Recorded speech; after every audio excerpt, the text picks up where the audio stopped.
Good morning! Today I'm going to be showing you an unboxing of a bunch of fruit trees that I ordered from the company One Green World. Now, they don't sponsor me or anything. I am not promoting them that way, but I am promoting them because they have awesome fruit trees, fruit bushes, berries, ground covers. They have basically everything that you could ever need for a food forest, and not very expensive as well. So if you're on a budget and you want to get some really awesome quality good things that you probably won't find anywhere else, One Green World is a great place to look. So here are some of the fruit trees that I ordered from them, and let's unbox. So here is one of the boxes that they came in. I got 2 boxes just like that, and they were put together very, very well.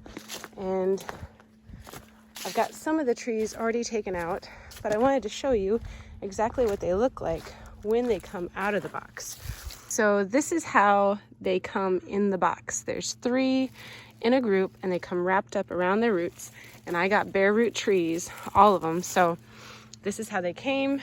I've unboxed a few already, and I've stuck them in some water. Now, I didn't put enough water in this bucket, so I'm gonna have to put more to cover up these roots down here.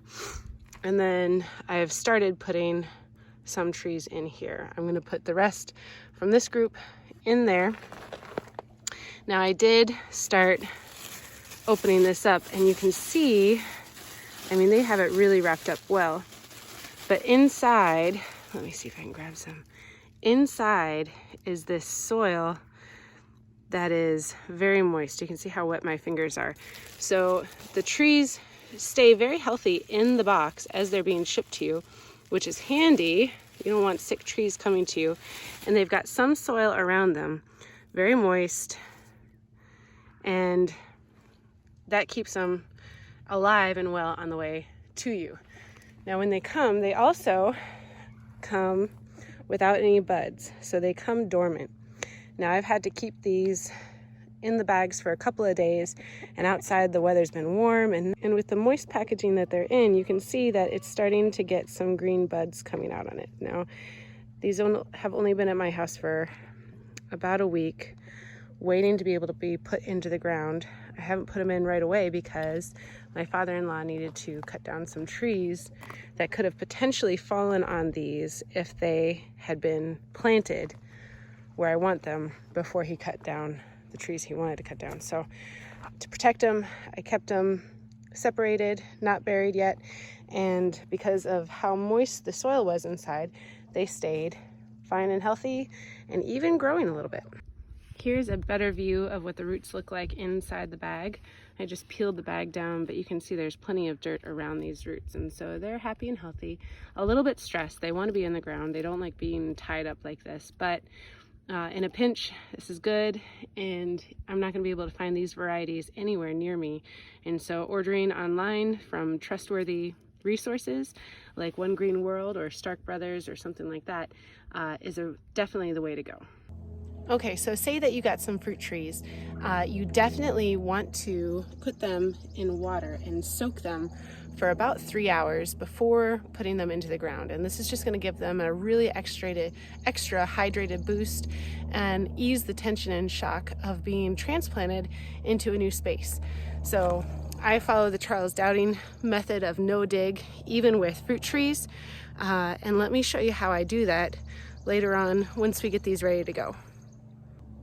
Okay, so this year's theme for my garden is reliability and production. And so getting fruit trees, the last time, a couple of years ago, I got the kinds that I knew that my family would love. So I got the plum types that I knew that we liked, the apple types that I knew that we liked, and as long as they were good in our zone, I didn't worry too much about disease resistance.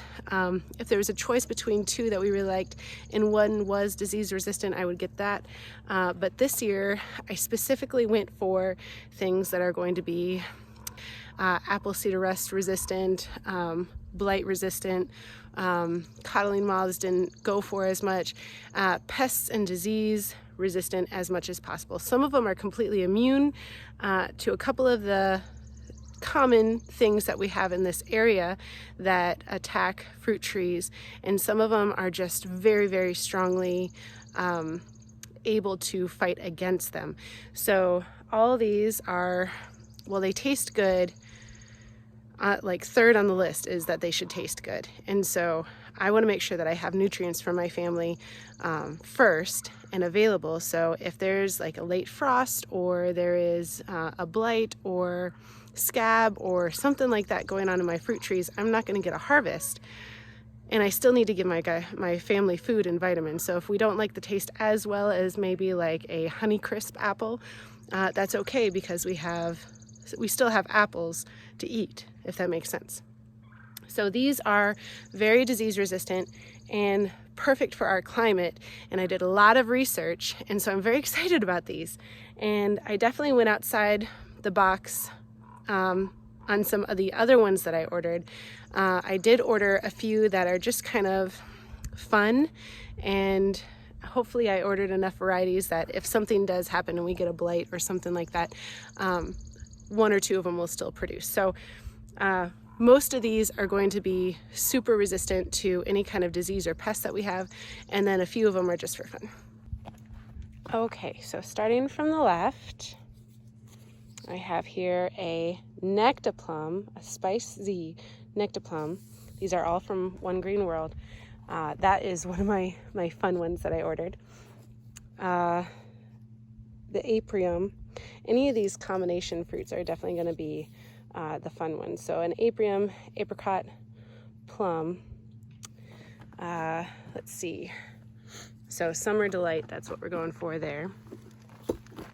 Here we go. Down here, oh, these must be all my fun ones.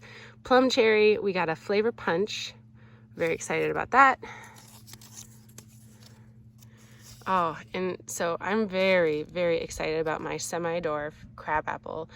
This is the Whitney. So crab apples are really good pollinators, and they can basically pollinate any apple tree that you have. Not only that, but their blooms are some of the most fragrant blooms that I've ever experienced in the tree world. And so I'm very excited to have this. It's also going to have crab apples that are larger than the normal crab apple and are actually tasty. So this variety checks all the boxes. It is a crab apple, so it's going to be very hardy, disease resistant. It's going to be easy to grow, and it's going to have a large harvest. It's also going to pollinate all my other apple trees, in case I have a random one in there that somehow didn't get a pollinator that it needs. And then it also smells and looks amazing. So I'm super excited about my Whitney crabapple. Okay, so next up we have a European pear. This is the Red Claps Dwarf. And normally I don't go for dwarf trees, but in this case, this was the only variety that they had available. They didn't have any semi-dwarfs. This one, here we go. We have the Cherry Plum Sprite. Okay, so that's it for that bucket. And then here is a Emerald Butte Plum, which is a green plum. Now, I was a little bit hesitant when I heard about a green plum, but I did a lot of research, and this is a really good pollinator for other plums that you have in the area. And it also, when people were blindfolded and they did taste tests, everybody agreed that Emerald Butte was the best tasting plum that they had. And so I'm willing to try a green plum if that's how good it tastes, and it pollinates everything else. And apparently it's incredibly hardy as well. So it checks all my boxes for that. Okay, here we have a Cherry Plum Delight. Okay, so I should probably say it Delight, which is a cherry plum. And then I got two Enterprise apples, which I'm very excited about because they are some of the hardiest, best producing storage apples that you can have. And so this checks off all the boxes for what I wanted as well. Here's another fun one. This is the Bella Gold Picotum, and a picotum is a peach apricot plum, and that just sounds delightful to me. And then here's a medlar, the breaded giant medlar. So if you haven't heard of a medlar before, you can kind of think of a pomegranate where the pomegranates are that round fruit shape, and then they have kind of that little tuft at the bottom. A medlar is like that. Now the medlars that I got, it's the breaded giant, and so they have larger fruits than normal, but they're still only about 1.5 to 2 inches wide. And the taste and the consistency of this specific variety is of spiced applesauce. So I don't know if that sounds good to you, but that sounds really good to me, and especially to my family.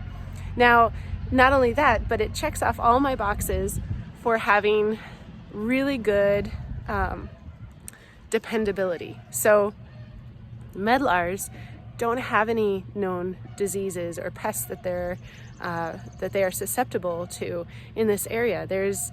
When all my other trees might be having a hard time, hopefully not ever, but if they did, the medlar would still be producing reliably, and it also produces a ton of fruit per tree or bush or shrub. I'm pretty sure it's a tree. Anyway, so this medlar is going to be something that I can depend on every year to provide food for my family, and I'm very excited that it's not only going to be healthy food, but it's going to be yummy food as well. So I also got a couple of figs, which I don't know if you've heard me on my other videos, but I am completely addicted to fresh figs. I love them so much. I had my first fresh fig off of a fig shrub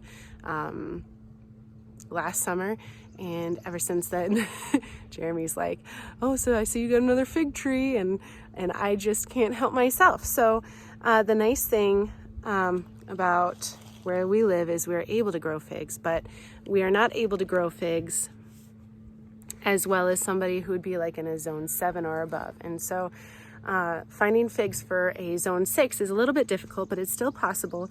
And something that I like to do is look for figs that are double producers. So figs will sometimes produce a crop in the summer, and then they'll produce another crop in the fall. Now, if you only get a one crop type of fig, you might only get that one type of crop in the fall, but if you live in a zone like I do, you might have a short enough summer where the figs on the late crop don't get ripe enough to eat, and so you'll miss out. If you have a short summer that summer, you might not be able to get any figs at all. So I like to find figs that have a double crop and then are hardy in the zone that I'm in, which is zone 6, 6B. So these are two of the figs that I found that have that double crop and are supposed to be absolutely delicious, as if there's a fig that isn't, and then also are hardy in my zone. So these are from One Green World as well. And so this is the Desert King fig. And the fig that they sent me, I mean, look at how tall it is. It is so tall. That is a really healthy, big, good plant for the price of I don't know, maybe $20 or something like that. Figs are not usually very expensive. And usually they come a lot smaller than that. So I was very excited to see that. And then my other one that I got is a Florea fig. And you can see that it's already leafing out. Now, unfortunately, because it's leafing out already, I'm not going to be able to plant it until after my last frost, because I don't want to damage it. And I don't want to potentially stop getting that first crop that I would get if I waited until after the frost. And so if you guys are in a zone 6B and you want a double crop fig, this is a really great type of fig to get, a Florea fig and a Desert King fig. Hey, okay, so I am ready now. They have cut down the tree.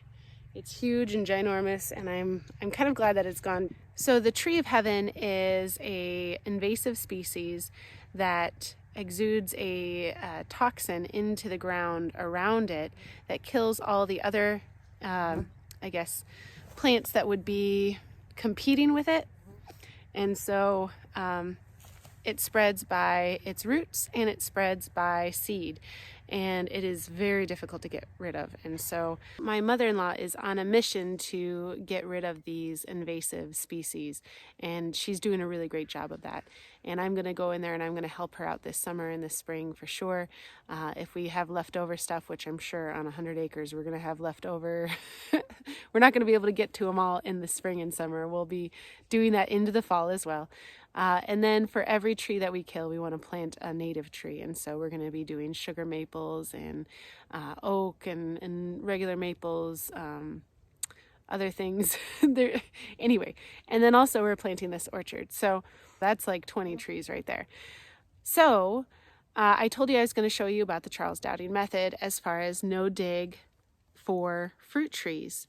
Now, 99% of the videos that you see on YouTube are going to show you that, and these are by very, very highly respected people who have been doing fruit trees for a long time or have learned from people who've been doing fruit trees for a long time. And they say, dig your hole 3 times the size, or at least 2 times the size as your root ball on your tree. Now, I understand that, and that's completely logical, and the soil is going to be softer when it's when the roots are spreading out. It's not going to be as compacted as the rest of it. But I follow Charles Dowding and his no-dig method for my vegetable garden, and it has not steered me wrong yet. And I know that he's been doing fruit trees for 30, maybe 40 years, and I've seen the evidence of his fruit trees. They are the most abundant fruit trees that I've ever seen. I mean, really, after he takes off an excess of fruit and then prunes it a lot, and he still ends up with more fruit than he can handle, basically. So I'm going to do it his way because the proof is in the pudding and I've seen it. And so I'm going to trust him. And this is the Charles Dowding no dig method for fruit trees. So it's really easy and simple. Basically, you dig a hole that's just as big as the root ball, and then you cover it. And the idea behind that is that you are not messing with the mycorrhizals or the organisms that are living in the soil and working together and talking together in order to provide nutrients to each other. And so you do not want to disturb the soil hardly at all, so that you can keep that community of organisms strong and healthy and with as least stress on it as possible. And so you can see that my root ball is coming right to the edges of this hole. Get my leg out of the way there. And from where I have planted it, here's the ground, and so there's the point of the graft. And so here's the ground. We're about 2 or 3 inches above the graft, which means that I'm in its safety zone. So this is how I'm going to do it. I'm going to take the grass layer of the soil that I dug first, the top layer, and I'm going to crumble that up, and I'm going to stick that at the bottom of the root ball. And that way, when that the grass and the clover and the strawberry or whatever it is that's in there starts to compost, then it's feeding the roots as well. So this is a way of putting some nitrogen in the ground, feeding the soil, and also making sure that grass doesn't get put back on top and grow around the base of the tree and then compete with the nutrients with the tree. So that's how I'm doing it. So here's some of the grass, and I just kind of crumble that up, and I stuff that under the root ball. I don't want to just put dirt on top of the roots. I want to support those empty crevices underneath the roots.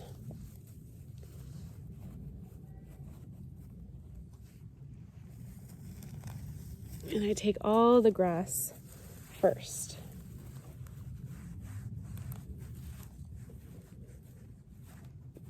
Make a nice base, maybe cover just the top layer or cover over top of the bottom layer of the fruit trees.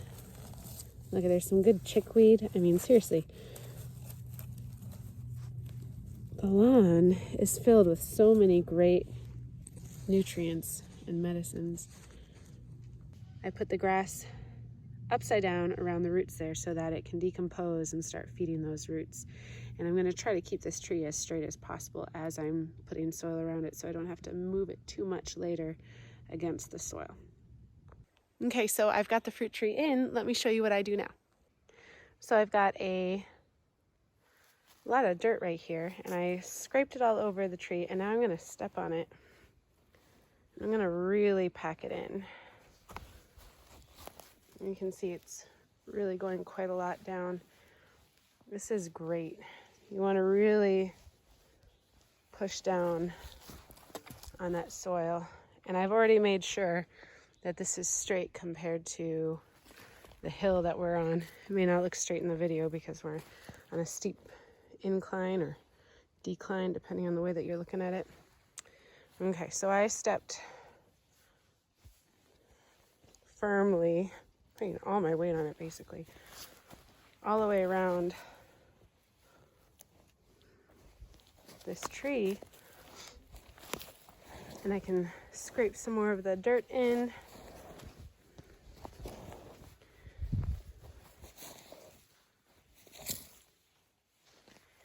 Now all that's left to do is add a bit of compost and then some of my leaf mold.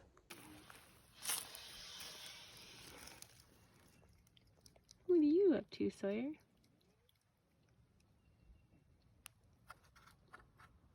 I do have to say, I've been so impressed with the trees that I've been getting from One Green World.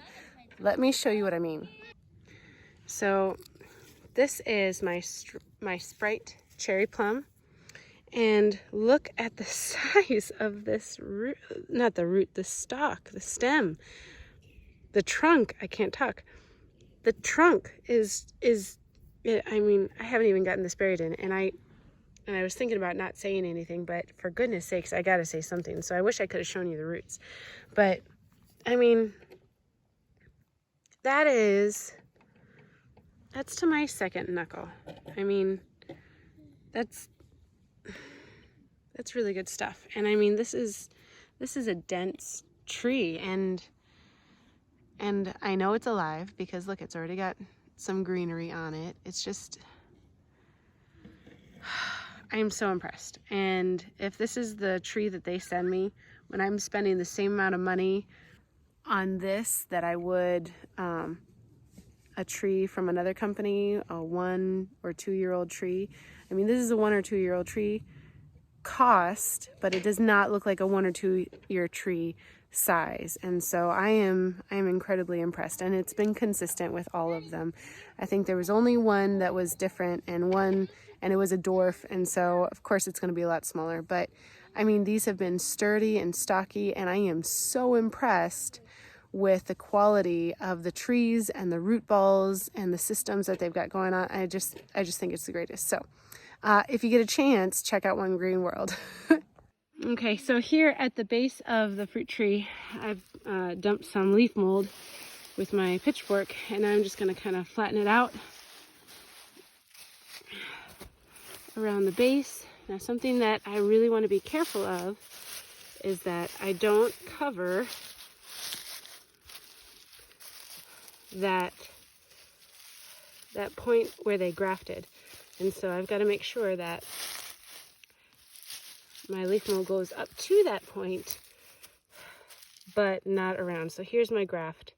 And so the leaf mold goes around that, and it keeps just the area moist. And then it also makes sure that nutrients are getting put into the ground as it decomposes, and it suppresses any weeds that might come up around and try to compete for any nutrients as well, or moisture. So that's what I do around all my fruit trees. Okay, guys. Oh, I'm getting dirt all over me. Oh my goodness. Okay. That's gonna do it tonight, guys. Thank you so much for watching, and I really appreciate you sticking with me, especially if you stayed and watched until the end. Thank you so much. That helps out my channel a lot, and hopefully that means that you like what you've been watching. So it's getting late, and it's getting dark enough that the camera's not going to be able to pick up anything anymore soon. So I'm just going to finish covering up all these trees with leaf mold, and then I'm going to put a fence around it, and then tomorrow we've got homeschooling and a whole bunch of other stuff that we're going to be doing, so we're going to be super busy. I'm glad that I got it all in today. thank God for that, and I'm thankful that this tree is finally down. I hope that something was valuable in this video for you. If it was, please like this video and then subscribe to my channel. That would really help. And if you hit that notification bell, you'll be able to see when the next videos come out. I hope you have a wonderful night. Thank you so much for staying with me. God bless.